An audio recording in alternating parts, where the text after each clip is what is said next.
Bonjour, ravi de vous retrouver ce matin. Il fait beau, il fait chaud, tout va bien, la vie est légère, du moins je vous la souhaite. On va passer 1 heure ensemble en compagnie. Alors je vous donne quelques indices. Il s'agit d'un homme, il vit à New York. Jusque-là, ça va. Il a énormément de succès. Bon, c'est très, très large, je le sais. Allez, on vous donnera plus de détails tout à l'heure. Si vous n'étiez pas avec nous la semaine dernière, nous n'avions une émission que seulement samedi, en raison de l'investiture de notre nouveau président de la République. Et samedi, notre invité, c'était Bernard Pivot.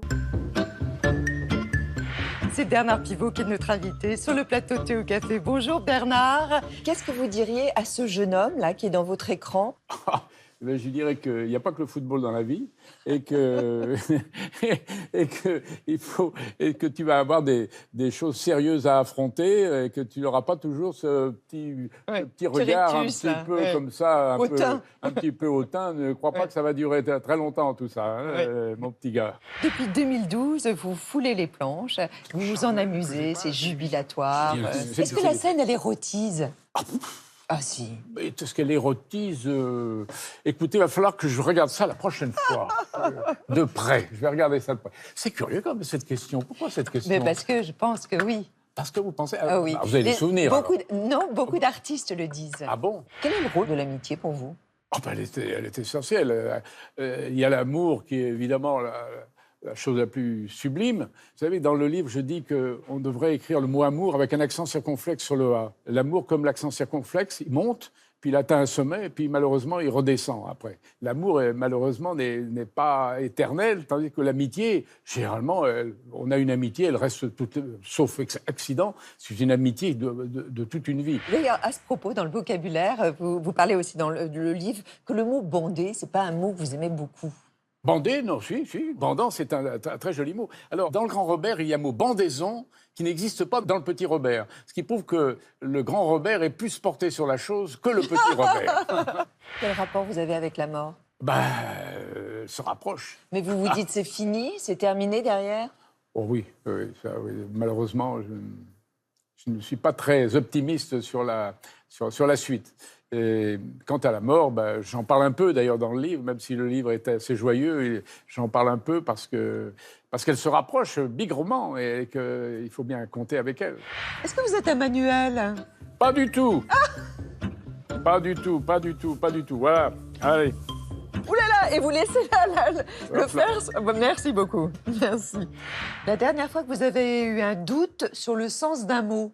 Hier. Il n'y a pas de jour que je ne consulte un dictionnaire. La première chose que vous feriez si vous étiez le nouveau locataire de l'Élysée?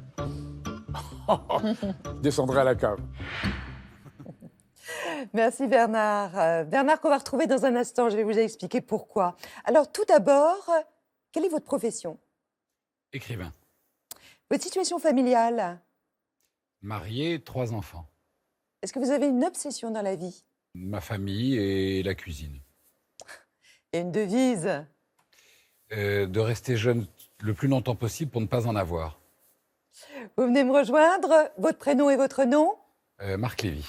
Bonjour Marc Lévy. Bonjour Catherine. Traduit en 49 langues, 53 millions d'exemplaires vendus, la palme de l'auteur français contemporain le plus lu dans le monde. Et déjà avec ce 18e livre, publié il y a maintenant 4 semaines, 400 000 exemplaires vendus.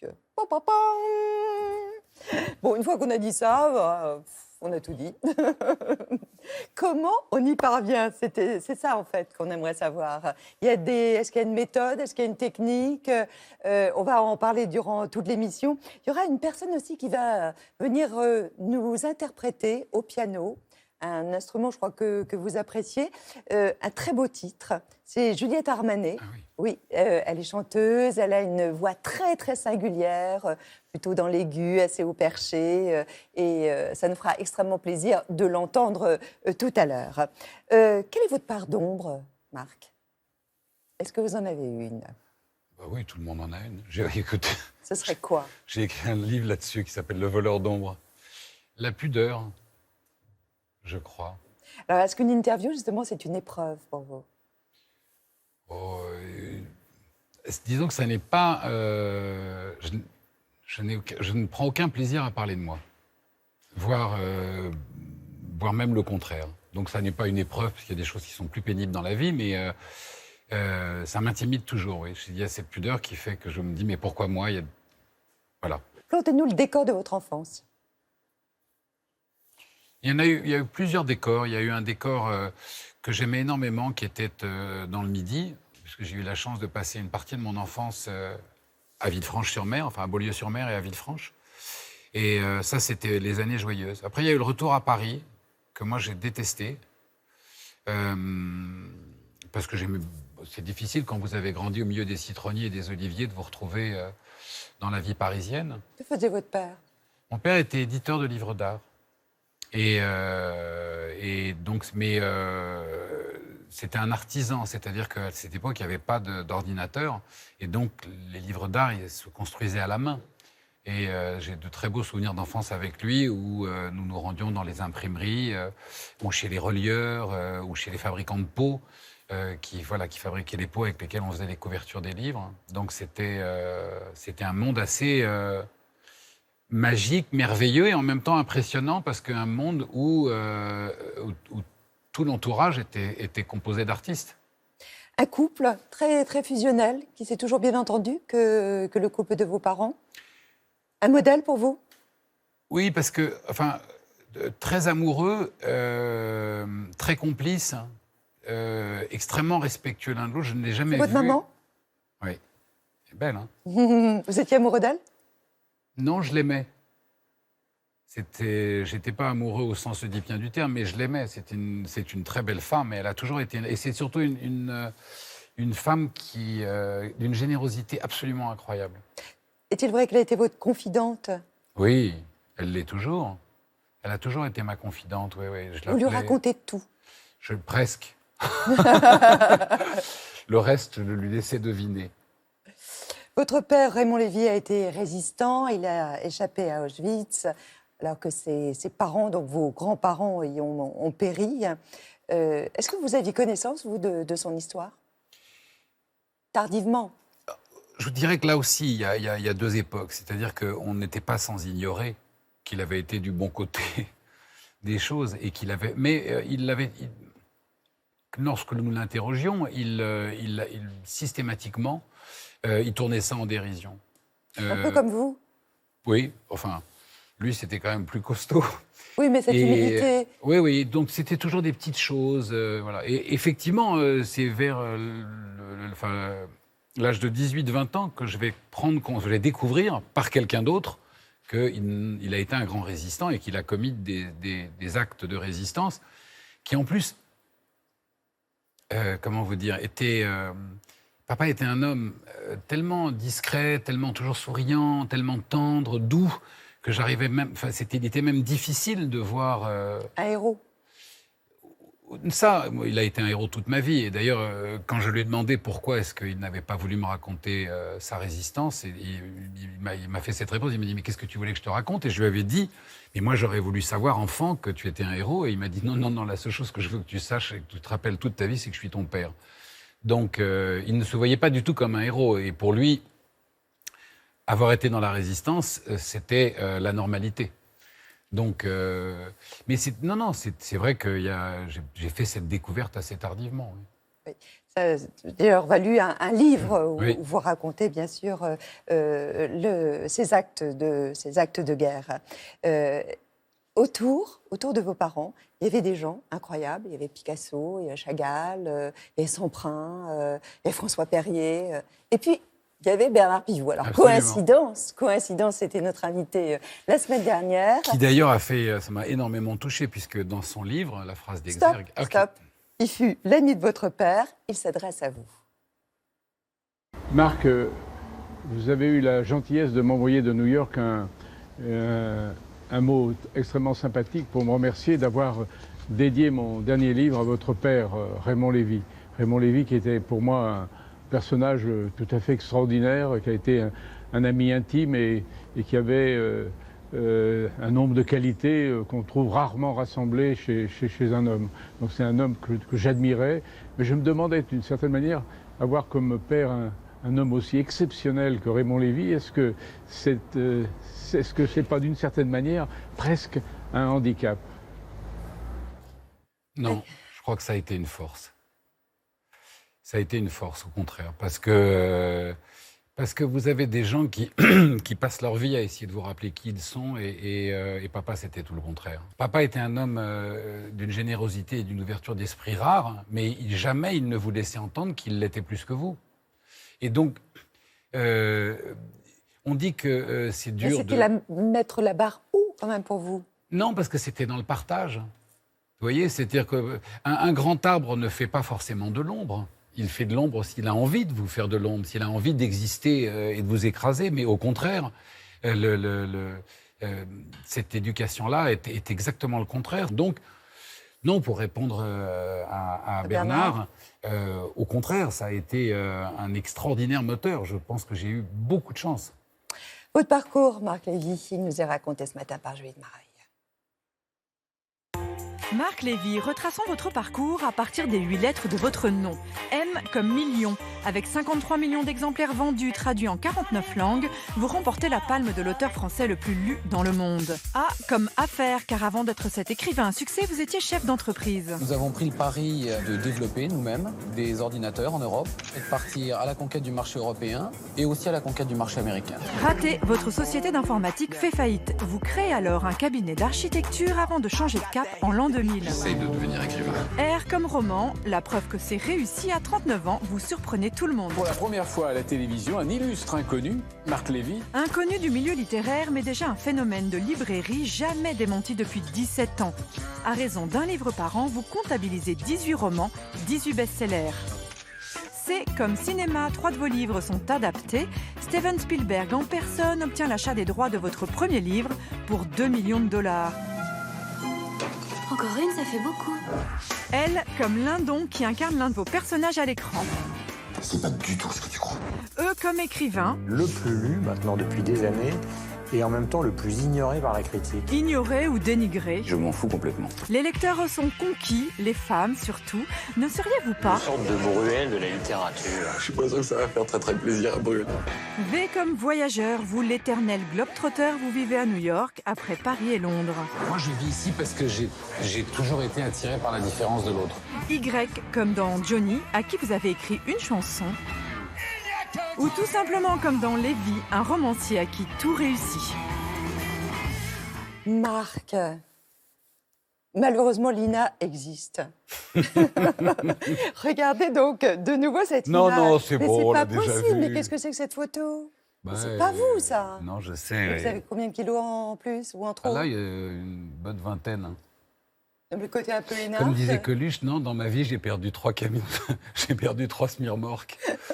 Oui, oui. Ça vous ressemble plus du tout. Non. Est-ce que vous êtes le même homme à l'intérieur? Mais j'étais pas dans ce rôle-là, en fait. Je n'ai jamais été un homme d'affaires. Ce qui m'amusait, c'était d'entreprendre. Et en fait, vous voyez, même dans ce costume, je suis à l'étroit, donc et j'étais pas du tout bien dans mes pompes. Comment on se relève d'ailleurs d'une faillite? Ah ben moi, je suis parti travailler sur les chantiers. D'ailleurs, avec les 2 copains que vous avez vus dans le reportage d'après, c'est-à-dire que je venais d'avoir mon petit garçon, donc et puis j'avais pas le droit au chômage, et donc je suis parti poser des cloisons sur les chantiers avec mon ami, enfin avec Rémi, et par la suite on a rencontré Manon, et à force de poser des cloisons sur les chantiers, on a monté une petite boîte de cloisons qui est devenue un cabinet d'architecture et qui ensuite s'est développé. Mais voilà, j'étais poseur-jointeur de cloisons. C'est quand même quasiment proche du miracle. Enfin, c'est le conte de fées. Enfin, à partir de quoi, 38, 39 ans, 40 ans, il y a ce premier succès. C'est un peu le hasard de la vie. C'est votre sœur, Lorraine, qui vous pousse vraiment donc à donner ce manuscrit, qui était au départ écrit plutôt pour Louis, votre fils aîné. Ça arrive chez Lafon déjà. Et OK, c'est publié. Ouais. Est-ce que vous auriez pu passer de l'autre côté, c'est-à-dire n'avoir en fait qu'un seul livre et puis ne pas poursuivre cette réussite phénoménale qu'est la vôtre? Là, c'est toute la question de la destinée et en même temps de la chance. J'entendais... Seulement le travail aussi. Oui, alors j'allais y venir. J'entendais il n'y a pas très longtemps dans un reportage quelqu'un, je ne sais plus qui dire, j'ai eu énormément de chance dans ma vie, mais j'ai aussi beaucoup travaillé pour la provoquer. Et donc, c'est un mariage des deux.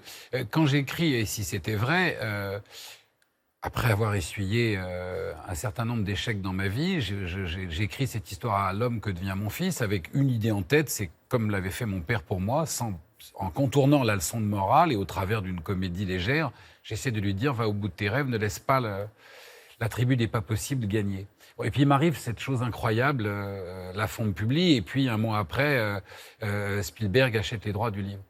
Donc je n'avais pas d'autre choix que d'essayer de mériter cette chance. Donc j'ai démissionné de mon cabinet d'architecture et je me suis mis à écrire. Alors ça, c'est une phase de l'histoire. L'autre phase de l'histoire, c'est que, pour tout vous dire, je crois que j'en rêvais depuis que j'avais 18 ans et que cette pudeur maladive m'avait empêché d'y croire moi-même.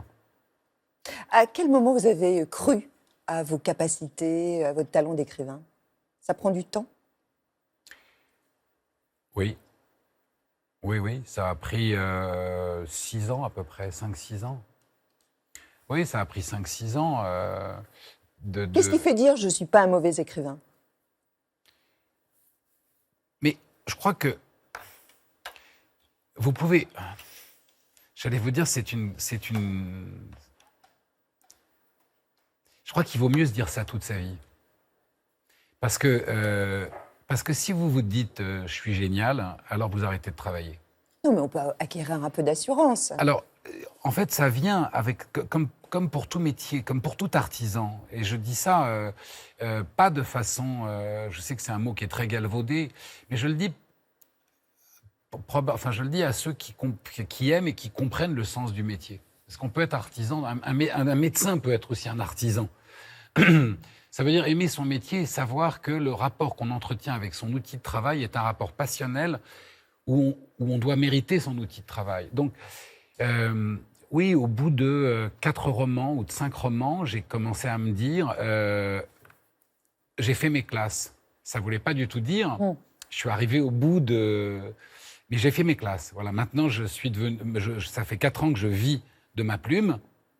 Bon, le jugement sur l'écriture est un jugement qui est libre, voilà, dont chacun est libre, subjectif. Mais en tout cas, voilà, je travaille énormément, j'ai écrit 4 romans, maintenant je suis un écrivain. Alors vous en êtes à 18 romans en 17 ans.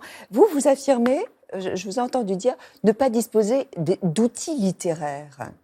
Ça vous manque ? Non, au contraire, je dirais, grâce au bagage que m'a laissé mon père, j'ai eu la chance de lire très très jeune. J'ai été exposé très tôt à la diversité de la littérature. Donc j'avais beaucoup de chance, parce que quand en France on ne lisait que Sagan, moi je lisais Aruf et Yeats aussi. Je lisais de la littérature. Et vous vous rapprochez de qui ? En termes littéraires ? Mais je change à chaque roman de genre et j'évolue, je l'espère. Alors, j'ai l'impression en fait que plus les années passent et plus je me rapproche de ces écrivains nord-américains qui étaient justement Richard Yates ou Keita Aruf ou...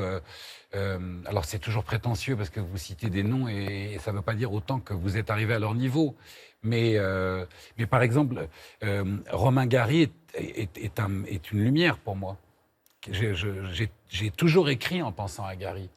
Pourquoi ? Parce que les personnages de Gary sont tous des gueules cassées, mais tous des personnages qui portent en eux des bons sentiments, avec une force, une intensité, et qui vous donnent envie d'être, envie d'aimer, envie d'exister, envie de vous battre, envie de dépasser tous les échecs de la vie. Et à chaque fois que j'écris un roman, je pense à Gary. Et j'espère, et sans la moindre prétention, que quelques-uns de mes personnages, de mes romans, quelques-uns de ces personnages pourraient être amis avec des personnages de romans. Je me pose toujours cette question, est-ce que si le personnage d'un de tes romans rencontrait un personnage d'un roman de Gary, ils pourraient s'asseoir à une terrasse de café et avoir une vraie conversation ensemble ? Donc voilà, pour répondre à votre question. Vous vous sentez agacé, vous avez été agacé beaucoup par la critique, on a beaucoup dit que vous étiez un peu le mal-aimé, d'ailleurs, un peu du milieu littéraire, en tout cas en France. Oui. C'est vrai que ça a été un peu une fuite quand vous êtes parti à Londres, Pas du et tout. aujourd'hui à New York. Pas du On l'a tout. souvent dit, on dit, bon, il a préféré effectivement partir de ce pays parce que la critique était trop lourde à porter. Non, je m'accordais. Alors, je vous assure, heureusement, je ne me suis jamais assez accordé d'importance pour que le regard que porte quelqu'un sur moi, vous voyez, m'ait poussé à fuir quoi que ce soit. D'abord, c'est pas du tout dans mes veines, la fuite. Quand vous parlez de mon héritage paternel, je n'ai jamais rien fui. Alors, vraiment, à 38 ans, quand je fais ce changement absolument radical, où je rentre dans ce monde sans filet, je sais que pour raconter des histoires, il faut que je parte les chercher ailleurs, il faut que je parte voyager. Je sais que je ne peux pas raconter l'histoire qui est devant ma porte. Parce que sinon, je vais finir par me raconter moi-même. Et je ne veux pas me raconter moi-même. Ce que je veux, c'est raconter les autres. Donc, je pars à la rencontre des autres. Je pars voyager. Et puis, je n'ai pas voulu être, dans les yeux de mon fils, entre guillemets, l'écrivain dont le nom figure sur cette couverture. Je voulais être son père. J'avais cette même obsession. Qu'il ne souffre pas de votre notoriété.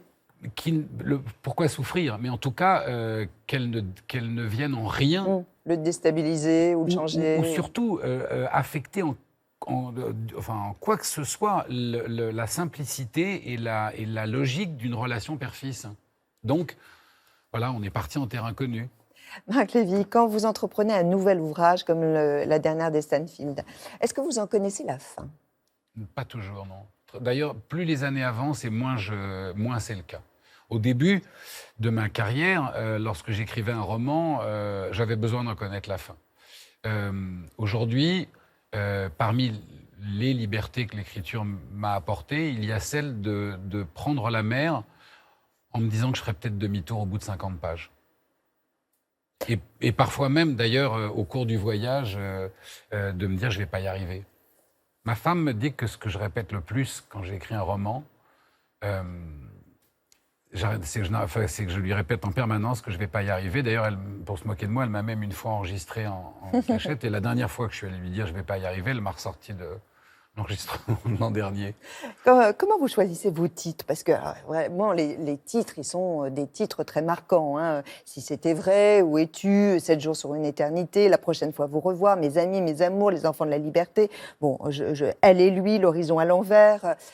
Ce sont des titres très connotés. Le titre de travail de ce roman n'était pas La dernière des Stanfield. Vous voyez, pendant toute l'écriture, le roman s'appelait Ces liens qui nous unissent. Ah oui, ça correspond davantage d'ailleurs à cette liste. Voilà. Et puis à un moment, Eleanor Rigby, l'héroïne, prononce la phrase La dernière des Stanfield. Et à ce moment-là, il n'y a pas de calcul. Hein. Je me suis dit, ça, c'est le titre du roman. Voilà. Et alors, certains romans, L'horizon à l'envers, c'est pareil. Il y a un moment où le personnage de Hope, dans le roman, dit à Josh mais ton monde, c'est l'horizon à l'envers. On est allé avec vous à Lyon. On a pris le train avec vous. C'est Juline Mareuil et Anne-Rose Leblanc qui vous ont accompagné pour une signature dans une librairie et vous étiez fortement attendus. Je me rends à Lyon, place Bellecour, pour aller faire une signature. C'est toujours un plaisir et en même temps, c'est un moment de trac. Pourquoi? C'est la question de la légitimité. Et c'est vrai que moi, je me dis, mais je suis qui, moi, pour que tous ces gens-là viennent? Est-ce que ça vous agace de voir quelqu'un lire un livre de Guillaume Musso? Ça me fait très plaisir, pour tout vous dire. Aujourd'hui, dans le train, les gens sont sur les smartphones, ils sont plus dans les livres. Alors, quand je vois quelqu'un lire un livre, que ça soit de Guillaume, que ça soit de ma camarade Tatiana, que ça soit de n'importe quel auteur, vous vous dites, il y a encore des gens qui lisent. Que représente Lyon pour vous? C'est une de ces villes où on se dit, tiens, chouette, je vais aller à Lyon. Ça va être l'occasion d'un très bon déjeuner ou d'un bon dîner. Vous êtes un bon vivant. Je crois que ça se voit, malheureusement. Mais j'assume. Oui, je suis un bon vivant. J'adore quand la cuisine est bonne. Oh putain, ça caille, hein. Quand vous êtes un peu timide, c'est toujours intimidant d'arriver devant tous ces gens. Bonjour, bonjour. Après, une fois que la glace est rompue et que la séance a démarré, le trac s'en va et ça va mieux. Moi, je vais rester un peu debout. Et les dédicaces, vous les faites debout? Oui. Toujours. Non, pendant très longtemps, je les ai fait assises, mais je trouve que c'est pas. Je trouve que c'est plus respectueux d'être debout. Les gens, ils font pas la queue assis, ils font la queue debout. C'est mon auteur préféré. J'ai vraiment l'impression de m'évader dans ses bouquins et à chaque fois, c'est un plaisir de le retrouver en dédicace. Il y a quelques mois, je vous avais envoyé un message pour vous demander des conseils sur l'écriture. Je suis en train d'essayer d'écrire ma première. Répondu. Vous m'avez répondu à un merveilleux message. Ah, c'est gentil. En me disant que la règle, c'est qu'il n'y avait pas de règle, justement. Ah oui, absolument, je me souviens. Vous comprenez que vous touchez autant les gens? Franchement, non. Ce que je peux vous dire tout aussi franchement, c'est que je ne triche jamais. J'ai jamais écrit une scène pour essayer de faire pleurer, pour essayer de faire rire, pour essayer de faire peur. Voilà, on peut me reprocher un certain nombre de choses, mais j'ai toujours écrit avec mes tripes. Quand on le lit, on ne veut pas s'arrêter. C'est un rock, c'est addictif. C'est un auteur formidable. C'est pour ça que je suis venu ici et j'ai même posé ma RTT, c'est pour vous dire. Ça me vide la tête. Je plonge dans un roman, j'y passe 3 heures, ça me fait ma soirée et j'oublie. J'oublie mes études, j'oublie les problèmes, j'oublie tout. Ça fait quoi de vider les têtes? C'est une façon de parler. Il y a des mauvaises langues qui pourront interpréter ça comme une façon de décérébrer, mais non, je pense que ça veut juste dire que c'est un moment d'évasion. Mais c'est tout le but de l'écriture. Qu'est-ce que j'ai écrit? Merci de vos lectures fidèles, affectueusement, Marc Lévy. À Marine, cette histoire qui, je l'espère, vous entraînera pour quelques heures, bien amicalement. Marc Lévy. Merci beaucoup. Vous avez surtout des lectrices, non? Oui. Le mec qui est dans le déni absolu après. Oui, absolument. Les libraires vous diront qu'il y a à peu près 7 lectrices pour 3 lecteurs. Et puis, la deuxième chose, c'est uniquement à cause de mon physique. Non, je rigole. J'essaye de devenir écrivain et franchement, c'est l'inspiration. Merci 1000 fois. Mais ne soyez pas du tout impressionnés, parce que je vous assure, il n'y a vraiment pas de quoi. C'est difficile d'imaginer quand on est tout seul dans son bureau, très loin, la nuit, qu'on va pouvoir partager des moments comme ça à des milliers de kilomètres. C'est impossible à conceptualiser. Et évidemment, ça fait extrêmement plaisir. Comment vous vous sentez, Marc, après une séance de dédicace? Parce que c'est très, très prégnant, ça pompe. Oui, c'est assez fatigant en fait. Ça n'a pas l'air, mais ça n'est pas aussi fatigant, j'imagine, que pour un chanteur qui donne un concert, mais pas loin. Non, c'est assez crevant. Vous avez des lecteurs dans le monde entier, c'est vrai, 49 langues, donc c'est énorme. Et alors, vous avez du succès en Chine, ce qu'on ne sait pas nécessairement, et au Vietnam. Vous avez compris pourquoi? Non, écoutez, vraiment, là, non. C'est vrai? Non. Parce que c'est mystérieux. Non. Par exemple, il y a une chose que je ne comprends absolument pas. Le roman dont on parlait tout à l'heure, Le voleur d'ombre, a rencontré un énorme succès en Chine. Mais vraiment très important. Et de tous mes romans, j'ai du mal à le comprendre parce que c'est un roman où la voix est la voix d'un petit garçon dans une école en France. Et c'est un roman qui plaît énormément, vraiment énormément en Chine. Non, c'est en Russie aussi. Je ne sais pas. Peut-être que la seule explication que je vois, c'est que certains romanciers français, aujourd'hui, qu'on appelle des romanciers populaires, finalement reprennent cette tradition du roman populaire français du 19e. Et c'est peut-être finalement cette littérature qui est la plus universelle et qui traverse les frontières, parce que, à l'instar de ce que je vous disais tout à l'heure au sujet des personnages de Gary, une jolie histoire n'a pas de frontières. Est-ce que les nouvelles technologies, les réseaux sociaux que vous utilisez pas mal, vous ont rapproché de vos lecteurs? Oui, parce que depuis le début, j'ai pris goût au fait de faire des rencontres avec des lycéens et des collégiens et parfois même des élèves plus jeunes. Et maintenant... Par le truchement des réseaux sociaux? Non, alors oui, avant j'allais dans les écoles beaucoup. Bon, mais évidemment, c'est très consommateur de temps. Là, par exemple, j'ai fait la semaine dernière, ou il y a 2 semaines, on a fait une rencontre avec l'Alliance française de Bogota, avec des étudiants. Là, au mois de juin, je fais une rencontre sur Internet avec des étudiants francophiles à Sydney. Alors là, vous êtes assez content, effectivement, de ne pas avoir à faire les 22 heures de vol. Sur Facebook Oui, non, en général sur Skype ou sur des logiciels sur Google Hangout ou sur des logiciels propriétaires de ces alliances françaises ou de ces centres culturels ou de ces facultés. Là, je le fais avec la faculté de Sydney. De votre passé d'informaticien, qu'est-ce que vous pensez des cyberattaques? Oh là, un vaste débat. C'est que le début d'une nouvelle forme de criminalité et d'intrusion, mais effectivement, je rejoins les journalistes du New York Times qui critiquaient le fait que les gouvernements qui nous espionnent. La première cyberattaque, c'est la façon dont aujourd'hui les gouvernements nous espionnent. Et surtout, moi, ce qui m'intrigue, c'est ce peu de cas que nous en faisons. Voilà, moi qui ai connu la chute du mur de Berlin et qui faisait partie de cette jeunesse qui était horrifiée à l'idée que la police est-allemande épiait le courrier de ses citoyens, je trouve qu'aujourd'hui, nous savons tous que nous sommes épiés en permanence, soit à des fins, entre guillemets, politiques, soit à des fins commerciales. Industrielles. Et on accepte ça. On accepte assez étrangement cette collecte systématique de nos données et cette exploitation de nos données. Et on en voit d'ailleurs les risques énormes parce que, vous voyez, aux États-Unis, où le gouvernement est en train d'essayer de faire passer une réforme sur la santé qui va mettre dans une situation de précarité tous les gens qui ont, entre guillemets, des antécédents médicaux, eh bien, on voit très bien que le flicage de nos courriers n'est pas anodin. Parce que quand vous allez dire à votre assurance santé dans 4-5 ans, non, je n'ai pas, j'ai pas d'antécédents. Ah, mais si, regardez, vous êtes allé consulter ça, vous avez dit ça dans un mail. Donc, voilà, pour moi, la cyberattaque n'est rien par rapport à celle que nous subissons en permanence. Au quotidien. Et de façon assez passive. Je pense qu'il y a une vraie urgence à exiger qu'on légifère là-dessus. Dans votre travail d'écrivain, est-ce que vous préférez la narration au dialogue? Non, j'aime les deux. La narration est plus jouissive. Parce que vous avez, je dirais qu'en fait, assez étrangement, lorsqu'on est dans la narration, on est en contrôle. Lorsque les dialogues arrivent, les personnages prennent le contrôle de l'histoire. Je vais vous laisser pendant 1 minute. Vous allez nous raconter une histoire. Il y a Michel qui nous apporte des éléments. Il y a un verre, une silhouette, une corde. Il y a des bruitages qui vont arriver. Et pendant 1 minute, sans préparation, comme vous êtes un très bon conteur, vous allez nous raconter une histoire pendant 1 minute, 1 minute 15. Mettez-nous en haleine, on compte sur vous.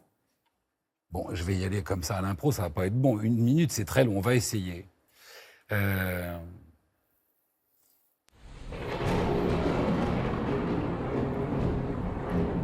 Arriver jusque-là n'avait pas été une mince affaire.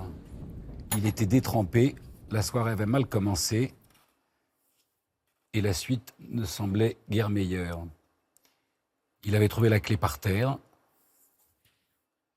s'interrogeant sur la raison pour laquelle... Non, vous pouvez pas me faire ça quand même, c'est pas possible. Et le chien maintenant. Donc il avait trouvé cette clé par terre, quelqu'un était entré, mais qui ? Et la première chose qui lui vint à l'esprit était de savoir si son chien était encore en vie. La première chose que les salauds font quand ils rentrent chez vous par effraction, c'est de tuer votre animal de compagnie.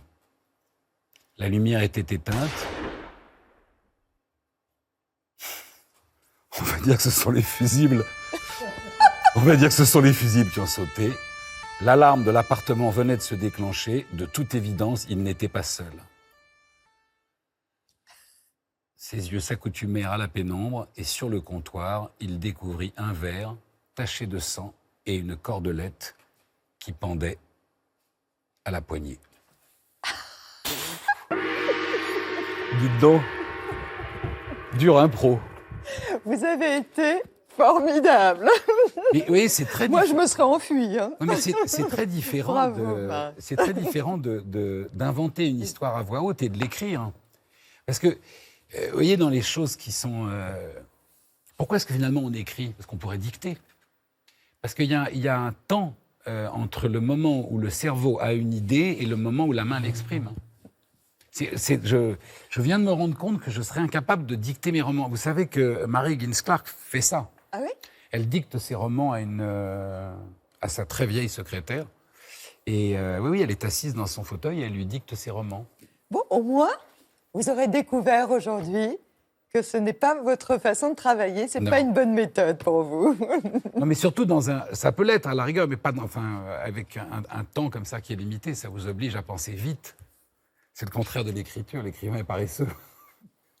La dernière des Stanfield, publiée donc chez Robert Laffont Versilio, publiée il y a maintenant 4 semaines, un nouveau livre dans le top des ventes. Est-ce que vous ressentez toujours, comment dire, une affection comme ça pour le dernier livre? Est-ce que vous avez un attachement particulier? Oui, oui. Oui, bien sûr. Parce que c'est aussi une façon de continuer à le porter en soi. Ce qui est assez difficile quand on termine un roman, c'est de dire au revoir au personnage. Moi, quand j'écris pendant 4 mois, 5 mois et 10 à 11 heures par jour. Et donc, ce sont 10 à 11 heures par jour où on est comme un enfant à jouer avec ces personnages. Et au moment de leur dire au revoir, c'est très difficile. Donc oui, il y a toujours un attachement, parfois d'ailleurs à celui d'avant. Je ne me suis pas complètement détaché de l'horizon à l'envers. Également. Le grand thème du livre, c'est celui des secrets de famille. C'est les non-dits. Oui. C'est un sujet qui vous préoccupe, vous, personnellement? Non, c'est un sujet que je trouve très romanesque et en même temps assez passionnant. C'est-à-dire, beaucoup de gens sont d'accord pour dire que le cercle familial, c'est ce qu'on appelle le cercle intime. Et finalement, dans ce cercle familial, dans ce cercle intime, non seulement il y a beaucoup de secrets, mais il y a beaucoup de non-dits. Et il y a beaucoup de questions qu'on n'ose pas poser. Des interdits. Des interdits, de la pudeur. Et je trouve que c'est quelque chose de très touchant, même dans le rapport que nous entretenons avec nos enfants ou avec nos parents. Toutes ces zones de non-dit où on n'ose pas. Eleanor Rigby dit dans le roman, c'est très anecdotique, mais quand elle interroge son père sur l'origine de son prénom, son père lui dit « mais parce que c'était la chanson qu'on écoutait avec ta mère quand on était en train de te concevoir ». Et elle dit immédiatement « détails que je n'avais nullement envie d'entendre, des situations que je n'avais nullement envie d'imaginer ». Voilà, cette zone de non-dit. C'est une saga familiale sur 3 générations. Écoutez, j'avais envie d'essayer quelque chose. Voilà, j'avais envie de sortir des codes et j'avais envie d'écrire un thriller sous la forme d'une saga. Et c'est le mariage de ces deux genres. Voilà, c'est-à-dire de faire une saga, donc beaucoup de personnages, une enquête qui se mène sur 3 époques, même si elle est contemporaine. C'est-à-dire que les personnages qui mènent l'enquête se situent en 2017. Mais l'enquête va les amener à revisiter des choses qui se sont passées sur 3 époques. Donc c'est un thriller, mais sous la forme d'une saga où les liens de la famille deviennent très importants dans l'enquête. Avec des héroïnes, des femmes qui sont très présentes dans ce livre. Ce n'est pas la première fois d'ailleurs que les femmes sont prépondérantes. Vous attribuez ça à quoi? Alors vous voyez, vous parliez tout à l'heure, vous m'avez interrogé sur mes obsessions. Eh bien, j'en ai omis une. J'ai beaucoup de mal à vivre dans cette société d'hommes. Et je ne dis pas ça, on pourrait croire que c'est pas... que c'est des magots. Que c'est des magots. Mais c'est quelque chose, cette suffisance, par exemple, de l'homme en politique, est pour moi un déni de démocratie. C'est-à-dire que je n'arrive pas à comprendre. Pour moi, la France sera en vraie démocratie quand cette question de parité ne sera plus. Voilà, j'ai du mal à vivre ça. Aux États-Unis, c'est épouvantable. Quand je vois cette image de ces 6 ou 7 hommes autour du président américain qui sont en train de signer des lois, je veux dire, des lois qui vont décider du sort des femmes, je me dis, mais on est au XVIIIe siècle ou on est au XVIIe siècle. Donc, les héroïnes, les femmes qui sont dans ce roman sont des portraits de femmes qui, chacune à leur époque, se battent pour leur liberté et pour leurs conditions. Et alors, je raconte ça, c'est anecdotique, mais dans le roman, je raconte, donc, ce qui est vrai, c'est qu'en 1980, une femme qui travaillait dans la rédaction d'un grand quotidien n'avait pas le droit de publier un article sous son nom. Alors, quand je parle de ça à mon fils aîné, qui a 27 ans, il me dit « mais c'est dingue !» Je lui dis « oui, mais tu sais que toi, à ton époque, une femme qui fait le même travail qu'un homme à compétences équivalentes, elle n'est pas payée la même chose qu'un homme. » Ce que j'espère, c'est que... Ce qui est dingue aussi. Voilà, ce que j'espère, c'est que tes enfants diront « mais c'est dingue !» Donc voilà, c'est vrai que moi qui suis absolument épris de liberté, je n'arrive pas à comprendre qu'on en soit encore là. Et c'est ce que raconte ce livre au travers des personnages féminins, c'est que ce sont des femmes qui, justement, sans être dans une mouvance féministe, extrémiste, sont simplement des femmes qui disent « mais pardon, on a les mêmes droits que vous. Et qui se battent pour leur liberté. Et qui se battent pour leur liberté. Même intime. Surtout intime. Quel rôle tient l'amitié dans votre vie? Très important. Vous en avez beaucoup? Non, justement. Vous êtes sélectif? Non, c'est pas une question d'être sélectif, c'est que la courtisanerie ne m'a jamais intéressé, le pouvoir non plus. Et Donc vous préférez les amis de 30 ans? Non. Vous voyez, j'ai un ami de 3 ans qui est devenu un de mes meilleurs amis et dont je suis le plus proche. Mais l'amitié, c'est une autre forme d'histoire d'amour. Donc Si par exemple je vous dis Miguel Courtois. Ah lui, c'est un. Si je vous dis Éric Brame. Pareil. Les régions. Oh là, c'est l'école. Tous les trois. Mon Dieu, ils ont accepté je vais passer un mauvais moment. de parler de vous, Marc. Et il faut bien dire qu'ils sont assez espiègles, malicieux, et ils savent bien vous chambrer. Oh ça, je m'en doute.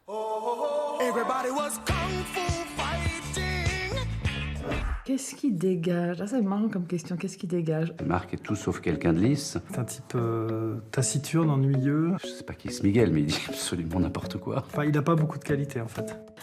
Donc, il n'est pas ennuyeux. C'est surtout quelqu'un d'extrêmement drôle, extrêmement amusant. Sa modestie et son élégance sont inversement proportionnelles avec ses ventes. Je le trouve respectueux de ses amis, respectueux des autres, excessivement respectueux de ses lecteurs. C'est pas quelqu'un de colérique, c'est pas quelqu'un d'injuste, c'est quelqu'un de très simple. Très serein, très positif, qui aime la vie. Et c'est vrai que c'est presque l'ami parfait. Il y a un truc qui m'agace beaucoup, mais finalement qui me fait tellement rire, c'est qu'il a quand même souvent envie d'avoir raison. Qu'est-ce qui est le plus insupportable? C'est quand il fait semblant de vous écouter et qu'il est en train d'écrire un livre dans sa tête. Ça, c'est gonflant. Vous pouvez vous demander de temps en temps si t'es avec nous, Marc? Il est totalement hypocondriaque, c'est un peu énervant. Je vais en mettre une couche. Il est totalement hypocondriaque. C'est comme Woody Allen dans je sais plus quel film qui sort d'un examen général et qui dit « Ok, aujourd'hui tout va bien, mais demain ». Je pense que le rêve de sa vie, c'est probablement de s'installer entre un laboratoire d'analyse et un hôpital. L'essentiel du sujet sur lequel on peut le chambrer, mais c'est toujours délicat parce qu'il est quand même très marié maintenant, c'est les femmes. Parce qu'il a fait des trucs de dingue. S'il a été séducteur, c'est derrière, c'était avant. Il est quand même très marié, très calme, hein. Il a accompagné une fille à l'avion et il a pris le Concorde pour New York et il est allé la chercher à l'aéroport du même avion, à New York. Il a fait vraiment des trucs originaux. Que diriez-vous sur l'évolution de son physique? C'est une bombe, aujourd'hui. Je dirais pas tout à fait ça il y a 25 ans, 30 ans. C'était moins bien. Il vieillit bien. Il nous aura fait tout faire, ce con. Marc, je voulais te faire un petit message profond et bouleversant, mais j'ai Miguel et Eric dans mon champ de vision, donc je ne peux rien te dire de sérieux. On a une petite surprise pour toi. Marc, il faut que tu reviennes vite, tu nous manques. On a l'habitude d'être 3 en général, c'est pas possible. Reviens. Reviens, mon Marco. Reviens, mon Marco. Merci à tous les trois. Je pense que là, ils se sont bien amusés avec vous. Vous avez eu l'air de bien le prendre, d'ailleurs. Non, ce qui était plus drôle, c'est d'entendre Éric Brame dire que je suis hypocondriaque. Lui, c'est pire. Ah ben c'est pas ça, c'est que lui, il met une écharpe en été, parce qu'il a peur d'attraper une angine. Donc, mais ce sont vraiment mes 3 plus vieux amis, Oui. même s'ils sont très jeunes. Alors, vous pensez en avoir fini? Il y a Eric qui a encore une petite chose à vous demander, là. Je crains le pire. C'est un excellent pianiste. Je l'ai entendu jouer beaucoup de fois, mais toujours le même morceau. Alors, je ne sais pas. Il le joue très très bien, en revanche. Eric, on a... Non, je serais incapable. Si, Eric vous demande quelque chose d'important, quand même. Non, je serais incapable. Alors vraiment, là, vous Incapable de parlez quoi? de la timidité et de la pudeur, mais alors d'aller jouer comme ça au piano, mon Dieu, c'est affreux. Essayez. Et non. Vous allez les décevoir. Oui, mais non, mais c'est affreux ce que vous me demandez. Ouais, j'espère. Mais tout est affreux aujourd'hui. Mais si c'est pas bien, vous le coupez, ça. Parce que, oui. Non, mais alors vraiment. Assurément. Et avec un micro en plus. Allez, pour eux, mais je sais pas. pour Miguel, pour Eric et pour Valérie.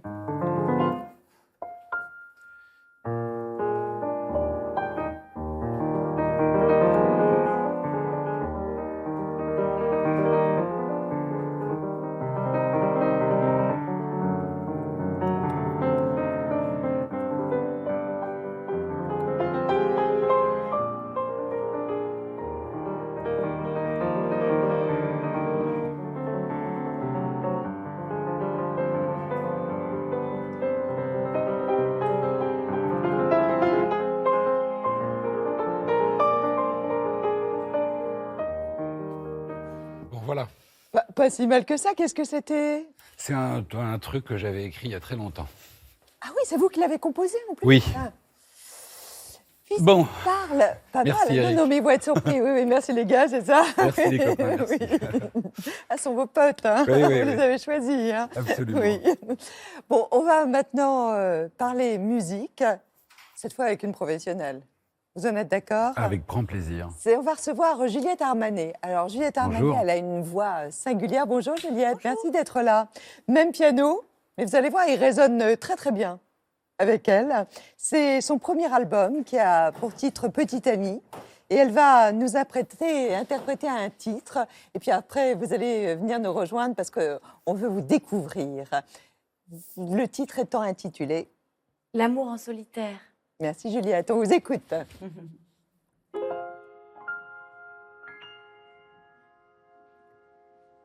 Solo dans ma peau, sur la plage, je m'allonge au mélo, je drague les nuages, solo dans ma fête, ça dommage, et deux c'est tellement chouette, fumer des cigarettes sur la plage. Solo dans le bateau, je me les vois là, mais solo je prends l'eau des matelots. Où es-tu mon alter, où es-tu mon mégot? Pour moi t'étais ma mère, mon père, mon rodéo. Je traverse le désert, l'amour en solitaire. Reviens-moi mon alter, reviens-moi mon héros. Je veux retrouver ma terre, ma bière et mon tricot. Plus traverser le désert, l'amour en solitaire. Solo sur mon île, sur ma plage. Je me tiens plus qu'à un fil. Je ramasse mon coquillage fragile, solo dans ma gueule. Je peux plus voir, te voir dans toutes ces gueules, en miroir.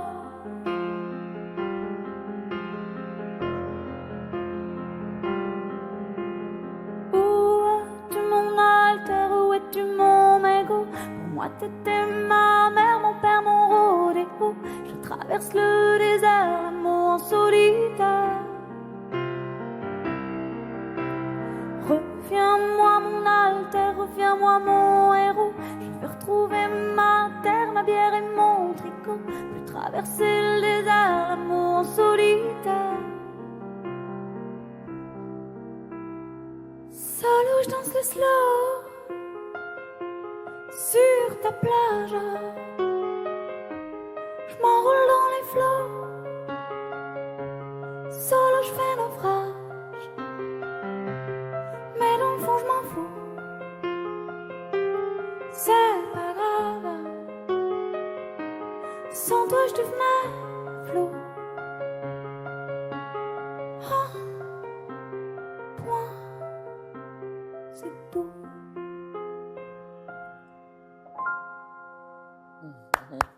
Bravo Juliette, vous venez nous rejoindre. Merci Bravo. beaucoup Juliette. Tiré de ce nouvel album Petite Amie, bonjour. Bonjour. Je vous Bonjour, présente enchantée. Marc Enchantée, Lévy, qui bonjour. a écrit aussi des chansons, notamment Oui, pour j'ai Johnny entendu ça, Hallyday, pour c'est vrai. Jennifer. Bravo. Vous avez 33 ans, vous êtes compositeur, aussi interprète, auteur Oui. aussi. J'ai vu que vous ajoutiez le « e » toujours à ces deux mots. Vous êtes originaire de Lille, vos parents étaient libraires, Absolument. n'est-ce pas? Et ils avaient aussi un instrument favori qui était le piano. Tout à fait. Bah, Oui. On avait cette grande bête noire, comme ça, qui trônait dans la maison et sur laquelle on a tous joué, je crois. Est-ce que c'est un handicap de démarrer à votre âge dans la chanson? Parce que vous avez été Je suis si journaliste vieille que ça notamment. Non, c'est pas un handicap. Je pense que c'est au contraire très, je suis bien incarnée, je sais qui je suis, peut-être un petit peu plus qu'il y a quelques années. Et puis, j'ai pris le temps d'essayer de comprendre mon propre projet, de vraiment être moins pudique et d'apprendre à bien le représenter. Donc, je pense que j'aurais pas pu le faire avant. D'ailleurs, ça s'est fait comme ça et je sais pas pour rien, je crois. Comment vous avez trouvé votre voix avec un X et votre voix avec un E? Écoutez, c'est long, c'est un long chemin. Je crois que j'ai chanté assez jeune, à l'adolescence. Je chantais aussi pas mal de jazz, etc. Et puis la voix, on la trouve avec le temps, on la trouve en essayant. J'ai essayé plusieurs voix différentes, des choses plus tonitruantes, des choses, voilà. Et puis... Vous savez faire aussi dans ce registre-là? Oui, mais en fait, il y a eu une fois où quand j'ai composé une chanson qui est sur le disque qui s'appelle Manque d'amour, j'ai eu un espèce de, je crois, on peut appeler ça un déclic, où je me suis amusée à vraiment monter dans les aigus comme ça, à faire un peu s'envoler la voix. Et je me suis dit, mais c'est pas mal, ça me ressemble bien. Et j'ai creusé cette veine-là, du coup. Marc, un commentaire. Non, bravo, écoutez, je trouve que vous avez... Merci. Vous avez une voix magnifique et... Une personnalité. Oui, absolument. Enfin, c'est très incarné. Et vous avez une très belle âme quand vous jouez. Merci vraiment. beaucoup. Vous chantez la solitude, vous chantez aussi les chagrins d'amour. Vous jouez aussi sur l'ambiguïté des genres, homme-femme, masculin, féminin. Bah, on est une génération comme ça, où c'est agréable comme ça de profiter de tous ces questionnements sur le genre et d'en jouer. Voilà, je m'amuse à être garçon, homme dans certaines chansons, femme dans d'autres. Et voilà, je déploie un peu toute cette carte du tendre, des sentiments, avec voilà, tous les états que l'amour peut susciter. Et il y en a Vous avez fait récemment, d'ailleurs, Juliette, la première partie de Julien Doré. Oui, là j'ai joué au Zénith. La semaine dernière. Alors, c'était la première fois, donc vous étiez confrontée, j'imagine, à une grande assemblée. C'est pas ce que je préfère, parce que je trouve que c'est un petit peu désincarné de jouer devant autant de monde. Moi, j'aime bien les petites salles, j'aime voir les gens. Sans doute, je sais pas, j'ai hérité ça de mon amour pour le théâtre. J'aime l'incarnation, j'aime voir les gens, j'aime qu'il y ait quelque chose d'intime. Puis mes chansons se prêtent pas mal à ça, donc c'était super le Zénith. Mais d'un seul coup, 7000 personnes, c'est presque un peu surréaliste. D'autant que vous allez continuer à faire des premières parties avec Julien Doré cet été, au mois de juillet. Oui, mais je fais aussi mes concerts à moi. Mais oui, j'ai beaucoup de chance et Julien est un bon ami qui m'a beaucoup aidée dans mon travail. Et, il m'a fait faire mon premier Olympia, mon premier Grand Rex, mon premier Zénith. Merci beaucoup, Juliette. Merci à vous, merci beaucoup. On va aux deux ados, Marc? Allez, vous êtes d'accord? Allez, on est parti. Deux ados avec vous, Marc Lévy, et des réponses du tac au tac. De quel défaut vous voudriez vous débarrasser? De l'envie de fumer. Quel est le rêve que vous n'avez pas encore réalisé? C'est mon brevet de pilotage. Qu'est-ce qui est le plus insupportable quand on partage votre vie? Ma distraction. La critique qui vous a le plus blessé? Des amis à table sur un repas que je leur avais préparé. Le luxe dont vous ne pouvez pas vous passer? Les miens, ma famille. Un lieu idéal pour une rencontre amoureuse? Le quotidien. Le souvenir d'une première fois? Vous me l'avez montré tout à l'heure, la première fois que j'étais sur un plateau de télé avec Bernard Pivot, une des plus grandes peurs de ma vie. Le souvenir d'une dernière fois? La dernière fois que j'ai parlé à mon père. Est-ce que vous avez déjà consommé des substances illicites? J'ai fumé un pétard dans ma vie, ça ne m'a pas réussi du tout. Ça a été le dernier. As-tu l'amour rédhibitoire? La suffisance. Qu'est-ce qu'il y a de plus réac en vous? Le fait que la classe politique bénéficie d'avantages et de privilèges est une chose d'un autre siècle. Je pense que nous serons entrés dans de véritables démocraties lorsque les élus n'auront aucun avantage.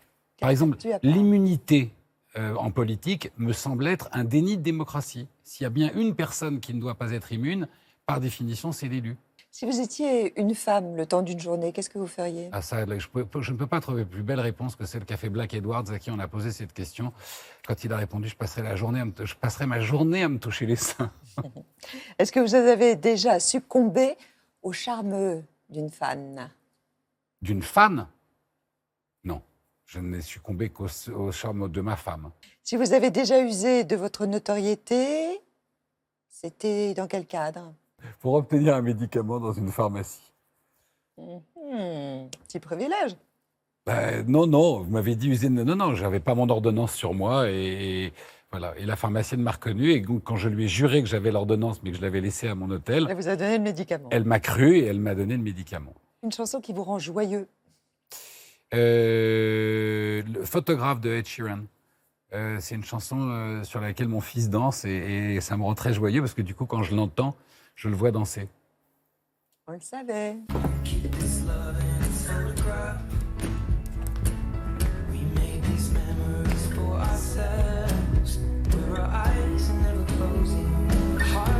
Elle est belle cette chanson, hein? Elle parle d'amour.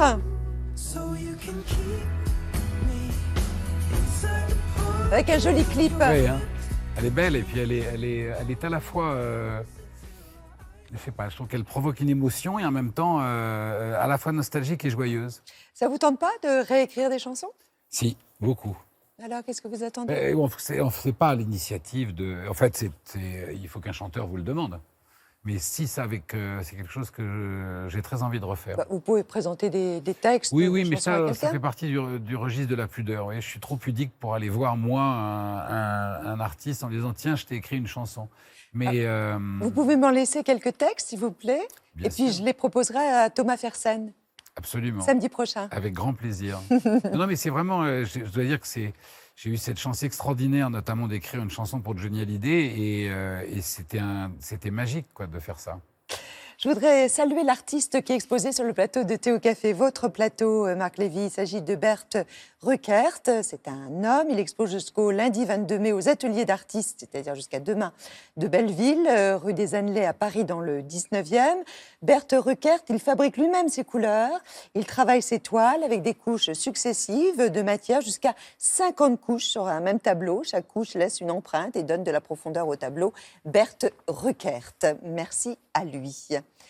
Samedi prochain, nous recevrons Thomas Fersen et le lendemain, nous serons en compagnie de René de Obaldia et de Alexis Michalik. Ce sont deux dramaturges, deux générations évidemment très différentes et on parlera théâtre et cela à la veille des Molières. Ça s'appelle La dernière de Stanfield. C'est le 18e livre.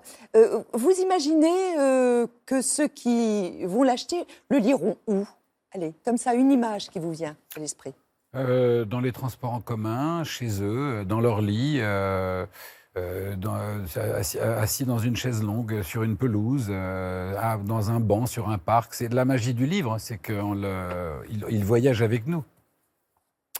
Ça s'appelle La dernière des Stanfield. Je voudrais dire un mot, le mot de la langue française, vous préférez? Bonjour. Ah, bonjour, tout simplement. Parce que ça évoque quoi? Le fait d'être en vie et en même temps d'avoir rencontré quelqu'un. Et je trouve que ce sont deux choses assez simples mais assez merveilleuses du quotidien. Le mot de l'année qui a été choisi par le Festival des mots de la Charité-sur-Loire, qui aura lieu à partir de ce mercredi 24 mai jusqu'au 28 mai, c'est renouvellement. C'est le mot qui a été choisi. L'invité d'honneur cette année, c'est Christiane Taubira. Vraiment, ce sont des rencontres assez exceptionnelles. Et on parle évidemment beaucoup de la langue française et du sens des mots. Et les mots, c'est quand même jubilatoire. Oui. Hein, alors moi, vous voyez, vraiment, ça c'est un mot que j'aime pas du tout. Renouvellement? Ah oui. Je trouve que c'est un mot qui fait aboutir. Et je trouve que innovation est un mot magnifique. Alors que renouvellement, ça donne l'impression de recyclage pour moi. Mais c'est le mot qui a été choisi parce que c'est un mot qui est beaucoup évoqué actuellement et notamment évidemment en politique. C'était pour être un peu critique et caustique, mais c'est vrai que la musique d'un mot change même la perception que chacun s'en fait. Merci Marc. Merci à vous. Vous partez là? Vous nous lâchez encore? Non, je reste un peu. Bon, portez-vous bien. On se retrouve la semaine prochaine. L'émission, bien sûr, elle est rediffusée cette nuit. Vous pouvez la revoir aussi sur France TV en replay, ainsi que sur notre chaîne YouTube.